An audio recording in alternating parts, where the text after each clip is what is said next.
I'm thankful that you did me wrong, cause now I got it right, I promise you gon' miss me gone. I done seen it all like the first picture phone. They wishing on my downfall with the wishing bone.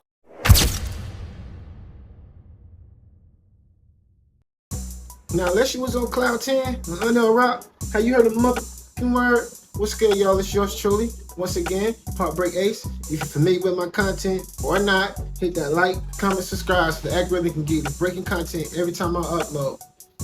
Cause you know right here, you let the algorithm know. This is right here is no flex zone. No flex zone. They know better. They know better. That's right. Don't play over here.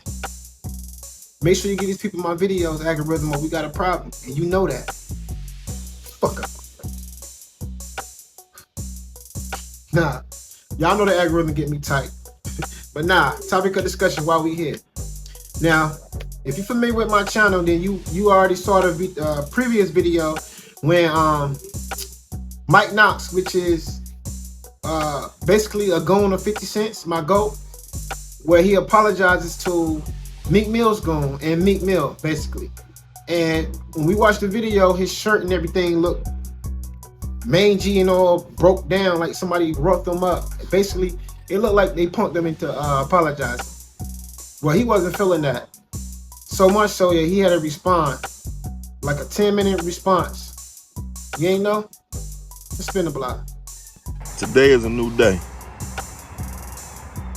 Let's be clear. Nobody touched Mike Knox. Nobody. You know what I mean? Like, come on, y'all serious? Like, nobody's putting their hands on me in any kind of way. You get what I'm saying? What you seen was me pulling up on somebody that I had a friendship with for over 20-something years, and we had a conversation.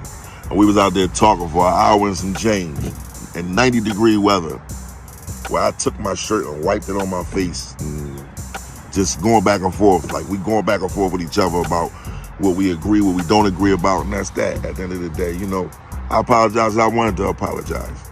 I didn't sit there, and I wasn't coached enough, and I didn't have to do all of that. And when you apologize, you move on. I'm a real nigga at the end of the day. You know what I mean? I've been battle tested, man. I didn't been through all this shit in the streets. I did all of that. All this shit that these niggas be talking about on this internet and all that. I've been there. I've been through all that. I've been in the state jails. I've been in the federal jails. I punish niggas. Anybody ever came to me and tried to play with me in any type of way. I don't have no flaws on me when it comes to that type of stuff. And it's not me talking tough. It's just being real. One thing I can do is fight. Let's be clear on that. Nobody's bitching me. Nobody's calling me out my name in front of me or playing with me on that level. At the end of the day, as men have conversations and they figure it out as they want to figure it out. And that's just what that is. And that's all that is. Ego and pride kill us every time, man. That's the biggest killer. That's the biggest killer. You know what I'm saying? Like, at the end of the day, you gotta look at what it is. When you do something, you involve so many different people.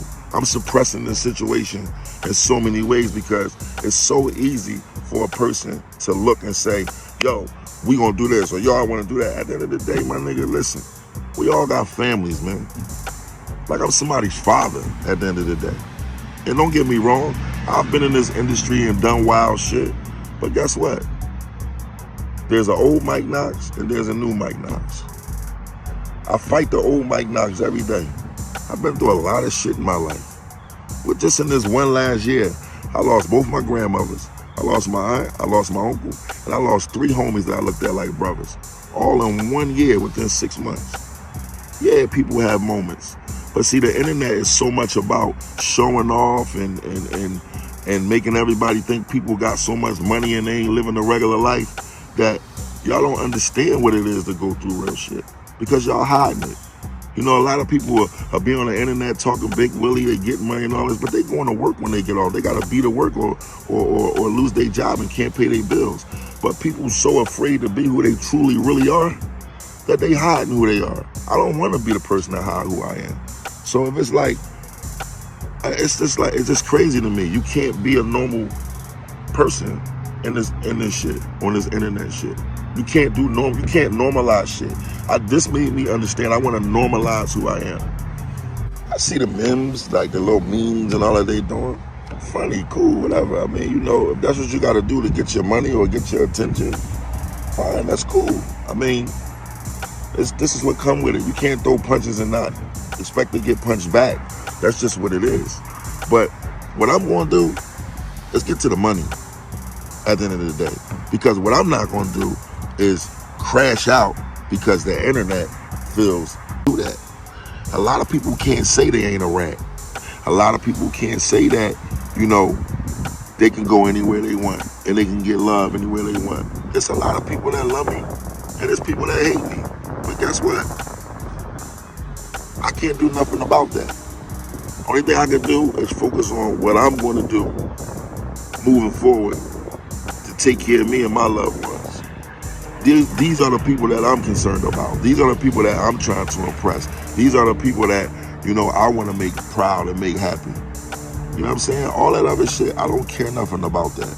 You can't. You know what I'm saying? And at the end of the day, this need to be like something that the youngers need to understand, man. Listen, a lot of y'all getting killed because y'all can't have a conversation. A lot of y'all getting killed because y'all don't want to put y'all ego or pride to the side. Or y'all going to jail for the rest of y'all life before y'all even understand what life is. I'm a grown-ass man. Grown-ass man. Everybody make wrong decisions at some point in time in their life. You know what I mean? That doesn't make, one decision doesn't define a person being a pussy or a bitch. At the end of the day, it don't. And if you think that, then you sadly mistaken, man. You got a lot of growing to do, and you got to go through a lot of things in life to understand that. Because guess what? A lot of y'all gonna trip, fall. Let's see who get up. I did 7 years in the feds. I did time in the state before that. I had to get up every time. Let's see who's gonna get up. Let's see who's gonna get up and come out here and make it happen. I came out here, hopped in the machine, started my own company, gained relationships in the industry, you know, made different things happen for different people from Philadelphia to other places. I'm respected. You can't discredit me from a situation like this. You know, at the end of the day, people will push negativity more than they'll push positivity any day, and I recognize that. You know what I mean? I was a part of doing that bullshit, so I've seen it. And at the end of the day, I stand in what I feel and how I'm moving. But I refuse to let, like, people just think like, oh, it's over for Mike Knox, man. Y'all crazy. All right, y'all, we spit the block one time. Hope y'all ain't dizzy. You shouldn't be. Now, I'm going to say this. The way that video looked yesterday, or from the time I'm making this video yesterday, I should say, so we get a little timestamp. The intentions of that video was to make it look like they punked my brother. I'm sorry. Now, you might have really wanted to apologize. And before I even try to make it seem like I'm clowning you or anything like that, there's nothing wrong with apologizing or feeling like you're the bigger man. Because we all supposed to live, learn, and grow. That's exactly what we are supposed to do as men, as people, a society. My thing is this, though.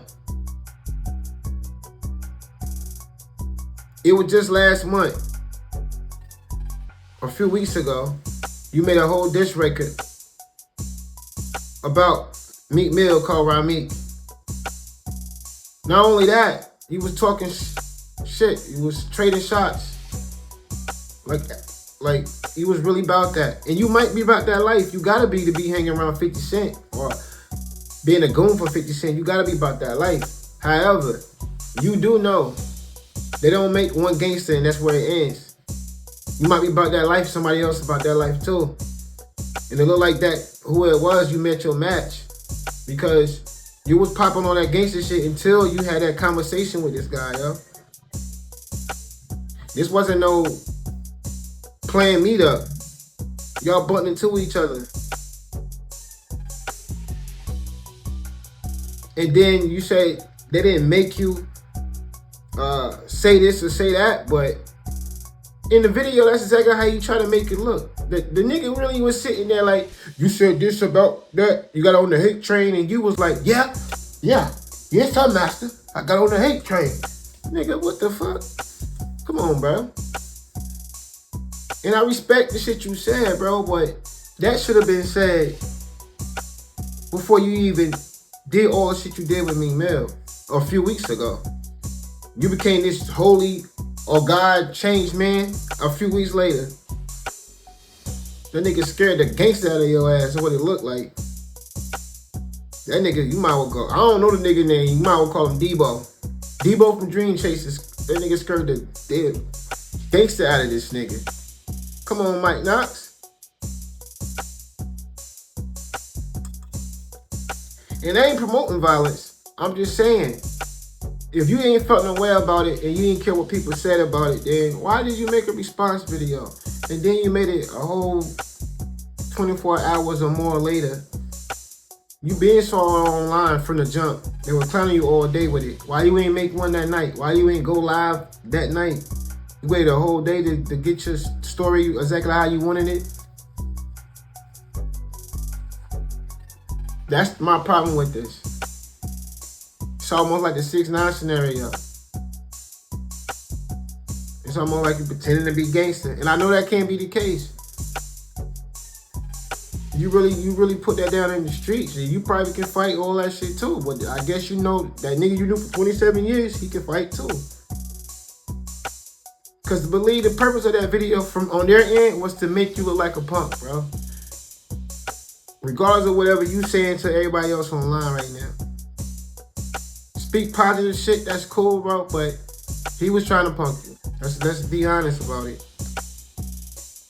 I mean, you might have fooled some people, but you ain't fooled me. Like, and I can care less, man, but you know, this is my job to, you know, speak on the content. I share the content with my people, we debate about it. And he made you look like a punk, their intentions will make you look like a punk. And you can say whatever you want to say about it. You shouldn't have came out being gangster and then you meet another gangster that you knew, I guess, was about that life too, and you, yes sir, master. That don't work that way. You gonna be gangster all the way through. If you're gonna be on some positive shit, be positive all the way through. Don't speak no positive shit after you meet one of the goons on the opposite side, bro. Cause now you look like you copping pleas even more. But that's just how I feel about it. Cause I mean, 50 wouldn't have did that.